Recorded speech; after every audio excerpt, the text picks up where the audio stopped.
Hey everybody, Douglas Weed here again of the Gamer's Closet, and it's day 3 of Dundracon, so that means it's Sunday, Sunday, Sunday. And today I was able to run Sheriff of Nottingham, which is a great bluffing game. I ran that this morning. I ran some more Communopoly and inflicted it onto some more unsuspecting Dundracon people, which it went over great with them as well. So I'm really looking forward to actually being able to show you all of the insanity that I've added to that game versus the no rolls barred copy.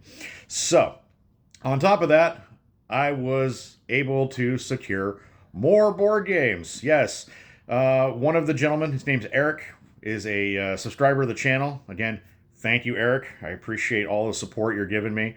And he was able to get me some more games. And I'm always happy to talk to any subscriber, especially when they come to the conventions like these. And I always have a great time. So a couple of these I actually got from the auction. There was an auction here where they went through and just started auctioning off some games. A couple of them were a little expensive, but not too crazy. And some of them I got dirt cheap. So it is a great opportunity to add even more content to the channel, and I look forward to bringing that to you. So let's start. First off, I picked up a copy of Steve Jackson's Hackers. I have never played this game. I have never heard of this game, but I like Steve Jackson games, so I figured, what the heck? And on top of that, I was able to pick up the sequel to it, Hackers 2, The Dark Side. So I'm looking forward to bringing both of these to the channel. I picked up a Hanson copy of Go. Surprisingly, I don't own Go, but now I do. So I'm looking forward to being able to bring this to the channel. Go is a very old game. If you have seen some of the other content that I've put out of some really old games, it falls in line with that. I also have Mancala, the King Tut game, which is Sonnet, the Royal game with Sumar coming, and looking forward to adding Go to that list. So I have had some ancient games coming, hopefully this year, if not early next year, but like I said, they will show up. So I'm looking forward to that. I was able to pick up a copy of Ravensburger's Undercover, which is a very interesting game. This is from 1986. I look forward to bringing this to the table.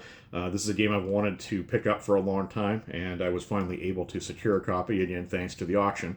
So it is a very nice copy, and like I said, I look forward to it. You have the nice little cheery German family on the back playing, so we'll see how well this game goes. In the late side game series, I picked up Blockade. Blockade is a game where you have to go through and get to the other side, but you want to make sure you don't get captured, so you got to put up little walls. So it's a game I'm looking forward to playing. It's a very simple game, but it's late side is. There's been a lot of late side games this convention, so I'm looking forward to that.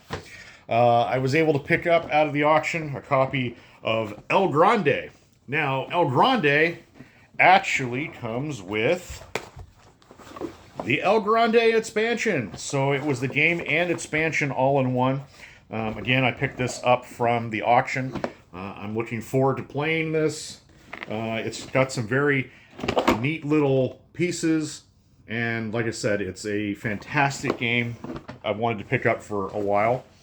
I picked up a copy of Sherlock Holmes game, but Sherlock Holmes game from Cadco Games. This is from, I want to say, 1982, which it has a very Monopoly-like feel to it with the way the board is.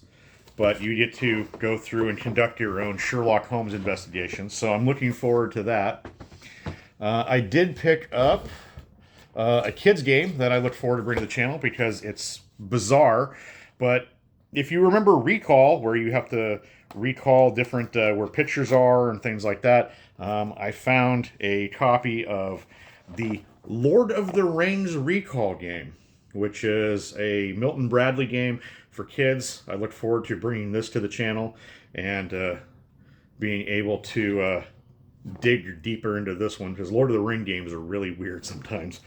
I also picked up a copy of Cardino, which is a game I'd never heard of before. It's a tile strategy game from Milton Bradley. What's the year on this game? If it actually says 1970. Again, I have never heard of this game, so I'm looking forward to bringing Cardino to the channel. I did pick up a couple of newer games. I picked up a copy of Richard Garfield's Treasure Hunter from Queen Games. It's a interesting little put-together card game with pieces. So, like I said, I'm looking forward to bringing this to the channel. So that's Richard Garfield's Treasure Hunter. I did get another brand new game that somebody decided that they no longer wanted. I think it was a game store that dropped it off. And a game I've never heard of, which is called Bad Bones. Now, Bad Bones is this weird game where you have a tower in the center and you got little dragons and little guys. So I'm looking forward to giving this a playthrough. It's a very heavy game. And it looks like you can play 1 to 6 players. So I'm interested to see what one player does. This might be a good opportunity game for the solo adventure series that we have. So I'm always interested in finding single player games.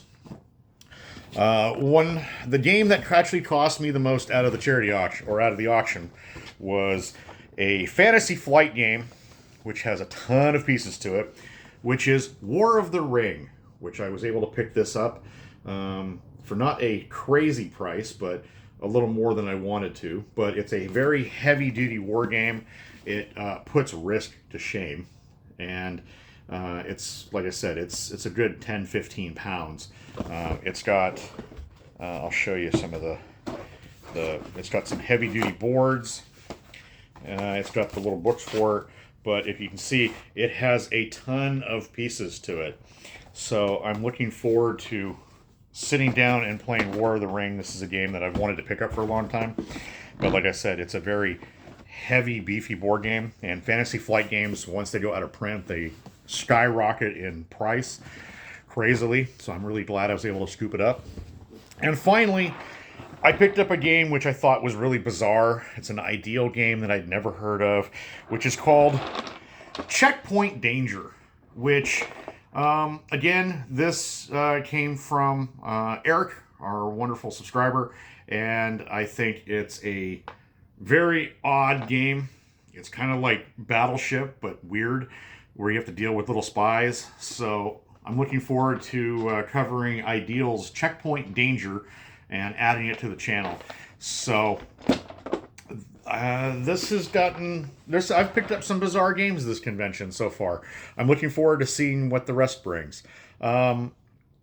It's been a fantastic day for day 3. I've been able to see people I haven't seen in a long time, being able to talk with subscribers, and just coordinate with fellow gamers. So it's a fantastic day. I look forward to seeing what Monday, day 4 brings, which they have their standard flea market and a few other things that are going on. So who knows what surprises tomorrow will bring. But until then, this is Douglas Weed signing off, and have a great gaming day.